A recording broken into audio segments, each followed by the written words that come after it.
But Henry, I do think that you guys have a good, like a good team in terms of. I think Spurs are very talented. So I don't necessarily agree. Now, obviously, okay, we have to factor in injuries because that's just what happens throughout the course of the season.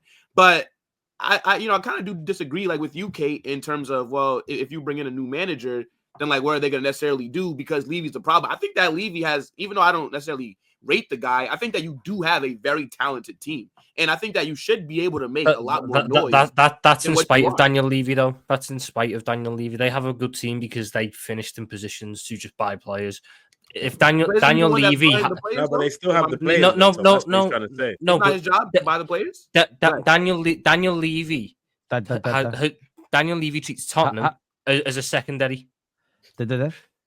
For fuck's sake. Daniel Levy doesn't see Tottenham as the priority at Tottenham. He sees Beyonce concerts or the F1 tracks or whatever else it is at that stadium as the priority, and Tottenham is second. Love it, Beyonce. Well, I'll be honest. Doing better though, Tom. Regardless of what you're saying, it should be. I'm not trying to down. I'm not saying that Ange Postecoglou was fine because he's 13th with the squad. No, he's not.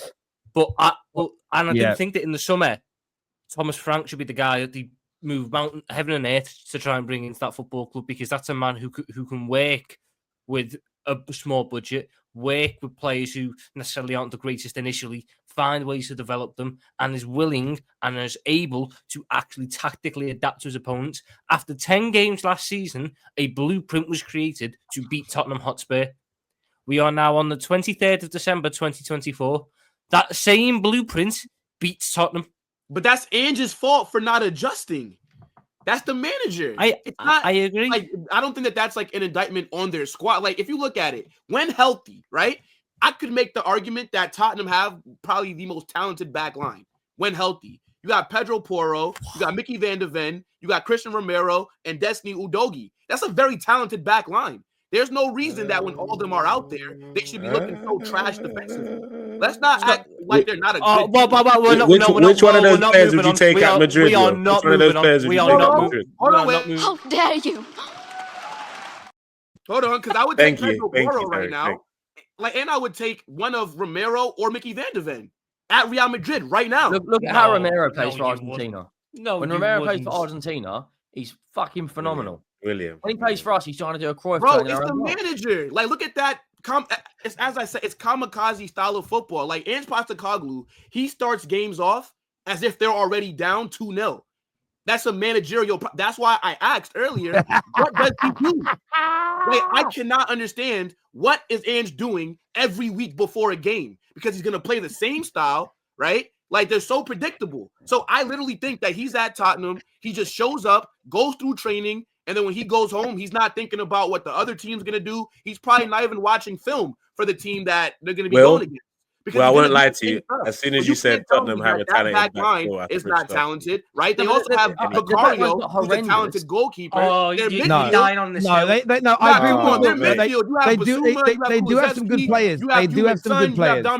They do. Let's not act like this is a terrible team. They have some good players. They do have some good players. They do have some good players. What you said, Will, that I love though, is Ange starts every game like they're 2-0 down. It's maybe the best. Brilliant.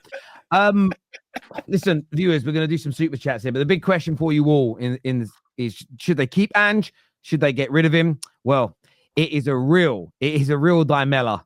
It's a real dilemma. That's a great one. Will's take that we've got one of the best back fours is unbelievably hilarious. No. I said even talented. Whichever word you use there. Either way, that's no. So which back fours in the world do you think can compete with Tottenham's talent-wise? I mean, you asking me that on the spot. I'm just looking at it player for player. I think that's you said it, bro. You got to back your talk, Will. What did you make that statement based on? No, put him on the big screen. Terry, put him on the big screen. Explain yourself, bro. That is a very talented back line. Okay, explain it to us. Go on. Okay, I think Pedro Porro, right, going forward. Yeah. I think that he's one of the best attacking fullbacks in the world. You have Romero, who's won a World Cup. You see him for Argentina perform at a very high level, right? Mickey Van de Ven, he's talented. The issue with him is that he can't stay fit. And then Destiny Udogie, I think he's a good all-around left back. So, like, this is what I'm saying in terms of that back line should be able to look a lot better. But because they're being set up in a chaotic way, right? They're playing so high up the pitch, they're gonna get caught out. Oh, okay. Let me ask you, Will. On a purely talent basis, we're not looking at results or anything because it's different managers. On a purely talent basis, which back line is more talented, Arsenal's or Tottenham's? Oh my God, he's thinking about Arsenal. Say the right answer. Oh, Arsenal. Right, okay. Wait, here's the thing, though. So, there's a thing. Yeah, literally. No. Arsenal, obviously, because look at what they do defensively, and their center back pairing is better. But I would rather have Tottenham's fullbacks over Arsenal's fullbacks. But I would take Arsenal's center backs. Okay, so what about Liverpool then, for example? Liverpool, which back line has more talent? Over Timber, Liverpool. If I would take Udogie over Andy Robertson. Okay. If Tottenham's back four, Tom, was coached by Slot, right? If Slot was if you had Tottenham's back four in Liverpool's team, they would perform a hell of a lot better than what they do in Ange's system. They would do. Right. Why is that? They're not because there's a structure and there's protection in front of them. Right. But the system he plays, our fullbacks are higher advanced, right? than our number 8 is. Like literally. They're basically like their back line basically plays like extra midfielders, like how high up the pitch they are. And then they get caught positions, out. We've got in the last 3 games, it's Dragusin. And then fucking but by the way, I know the system hangs on to dry, but Dragusin is so bad at points. Oh my God. If you talk about a player whose arse falls out, oh my God. He would be when it goes bad for him. When it goes bad for him, he's horrendous. I mean, I don't know if you saw after the game yesterday, Gravenberch on an interview, Slot's plan was just to target Dragusin. You had an 18-year-old Archie Gray at centre back, and we targeted Dragusin instead because we know he's more of a liability. We know he'll make more mistakes. Wait, so let me ask you a question, Tom. So let's say like your manager, right? I think like Arne Slot has come in, and I think he's arguably one of the best managers in the league. His in-game adjustments are fantastic. He usually gets it right. So let's say if Arne Slot was at Tottenham, you don't think that they would be maybe fighting for that top 4 right now with that squad? It'd be in and around top 4, yeah. With Arne Slot, would be 5th or 6th. And they would look a lot better defensively, right? Like we wouldn't be talking about them getting cooked or how they're so exposed. Yeah, but we're not at the start of the season, Will. So to change it now just doesn't make sense. I don't think anyone does better than Ange does right now. I would do better than Ange. You would do better than Ange. Henry and Kate would do better than Ange because everybody with the brain and eyes knows what's the problem. It's the style of play. Hey, I don't know if I could beat City, bro. Will I don't know if I wouldn't because I'm not a good judge of squads. I wouldn't, so I'm gonna not jump about. Super chat here says, my Arsenal brother smiling through the Tottenham section. Yeah, I mean, why would Arsenal fans not smile? Are you in his section? Hey, is that you in it, Henry? Hey, we're like, funny. This is great. He says, "We ride together, we die together. High line for life." Sensational quote. Absolutely amazing. But if you haven't watched the new, not that I'm promoting them at all, they haven't paid me to do it, but I'm going to do it anyway. The new Bad Boys 4 was actually a lot better than Bad Boys 3. I like Bad Boys 3, but number 4 was a lot better. Not as good as the original, though. The original was the one, bruv. But again, us 90s kids remember that stuff properly.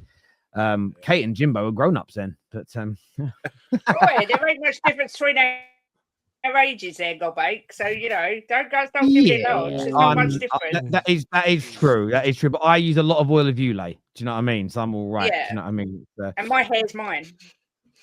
Hey, hang on. My hair is mine. I just redistributed it. Exactly. it from the back of my head. I didn't need to redistribute mine anywhere.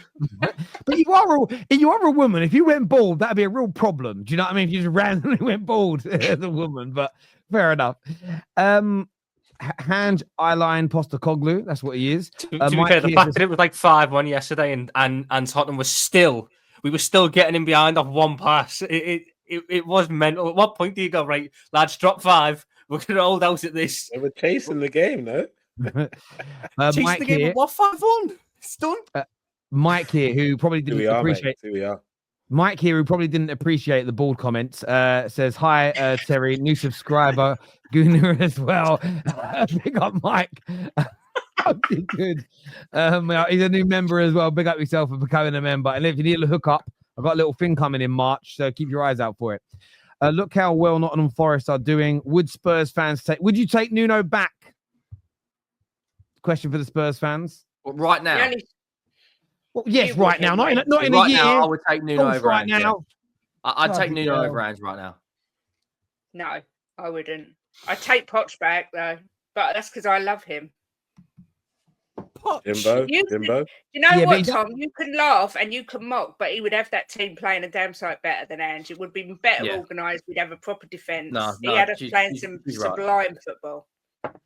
He did. You probably don't remember though. You were probably in nappies. Oh my God! I tell you what, you got at everyone today. You got at everyone today. Wow. Tom was being breastfed back then. 100%. He was being breastfed. 110%. The maddest bit is when I picked him up to go to Germany, he was still being breastfed.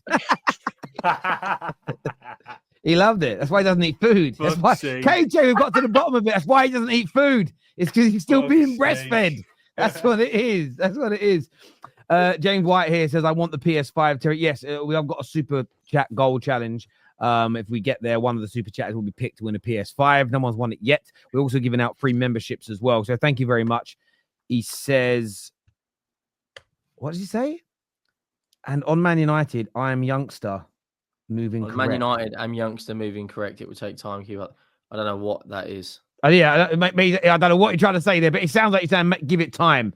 I'm going to give it some time and faith. Yeah, but thanks. I don't know what that's meant to say, but thank you, James. I appreciate that. This is from Steve Early. Says, hi, Terry. I've got a feeling you're not as bad as you think. Few bad fish out the door, 4+ new players, and you'll be good. Yeah, listen, that's where I agree and I disagree. I feel like we are bad. But if you sign a couple of good players in January that come in and fit into the system straight away, you could see there's a fundamental opportunity that games like we've just lost to Forest and to Bournemouth that we could turn into wins and we will start improving. But Man United fans still shouldn't get ahead of themselves, Steve. We should still keep our feet firmly on the floor for a while. Hit the like. Thank you very much, Luke Skywalker, for encouraging everybody to hit that like button. I love this super chat. It says, welcome to Arnie Slot's Penitentiary and Postanoglu. Very well put together. I like that. I do. Robert here says, Spurs' high line is as high as Professor Hamza's hair, I think they're talking about.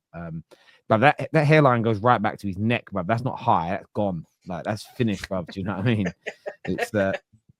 It's true. Do you know what I like when he gets stressed and he's like, he leaves the sides grow out? I actually think bald men should bring that back. Not the side hair. Like, my dad was bald very young.